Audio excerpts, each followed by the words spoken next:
51টি সতীপীঠের মধ্যে একটি উল্লেখযোগ্য সতীপীঠ হল মানস সতীপীঠ অথবা মানস শক্তিপীঠ, যেটি তিব্বতের মানস সরোবরের কাছে অবস্থিত।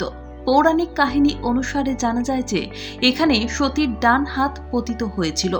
মানস সতীপীঠে অধিষ্ঠিত দেবী হলেন দাক্ষায়ণী এবং ভৈরব হলেন হর।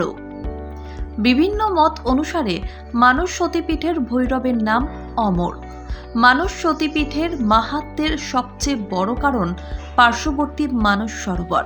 হিমালয়ের কোলে অবস্থিত সমুদ্রতল থেকে প্রায় 16,000 ফুট উচ্চতায় বিরাট আকারের এই সমুদ্র সমান হ্রদটি বেশ গভীর।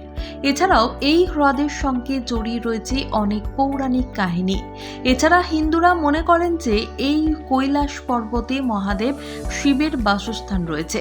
তিব্বতে অবস্থিত এই কৈলাস এবং মানস সরোবরকে কেন্দ্র করেই এই মানস শক্তিপীঠটি গড়ে উঠেছে। আর তাই একদিকে সতীর মাহাত্ম্য থাকলেও অন্যদিকে এখানে শৈব মাহাত্ম্য বিদ্যমান রয়েছে।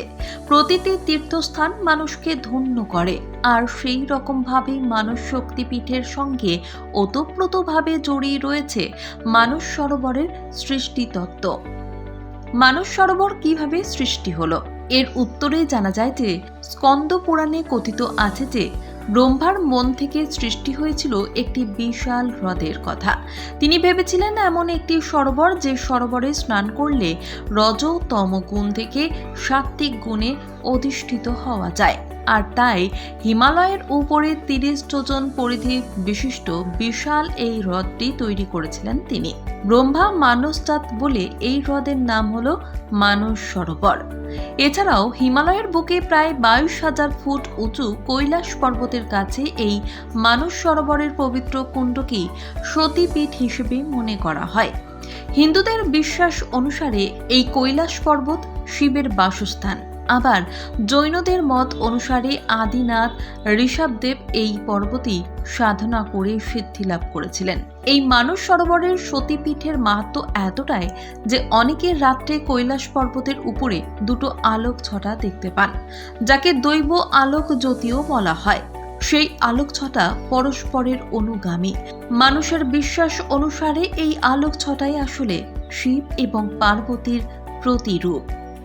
অনেকের ধারণা অনুসারে জানা যায় যে রাজা মান্ধাত্তা এই হ্রদটি প্রথম আবিষ্কার করেছিলেন, আর তার নাম অনুসারে এই সরোবরের দক্ষিণ দিকে দেখা যায় মান্ধাতা শৈল শ্রেণীকে। তবে আলাদা করে এখানে কোনো রকম মন্দির নির্মাণ করা হয়নি। দেবী মহামায়া এখানে পরম প্রকৃতির রূপে ধরা দেন ভক্তদের কাছে। তাই এখানে যেমন কোনো মন্দির প্রতিষ্ঠা করা হয়নি, তেমনি কোনো রকম দেবী মূর্তিও এখানে নেই। বলতে গেলে নিরাকার। এই শক্তি আদি শক্তির একটি বিশেষ রূপ হিসেবে সকলের কাছে পরিচিত। প্রত্যেকটি সতীপীঠ অথবা শক্তিপীঠে দেবী এবং ভৈরব প্রতিষ্ঠিত থাকেন। দেবী হলেন সতীর রূপ আর ভৈরব হলেন দেবীর স্বামী। মানস শক্তিপীঠ মন্দিরটিতে নবরাত্রি, দুর্গাষ্টমী, মকর সংক্রান্তি বিশেষভাবে পালন করা হয়ে থাকে।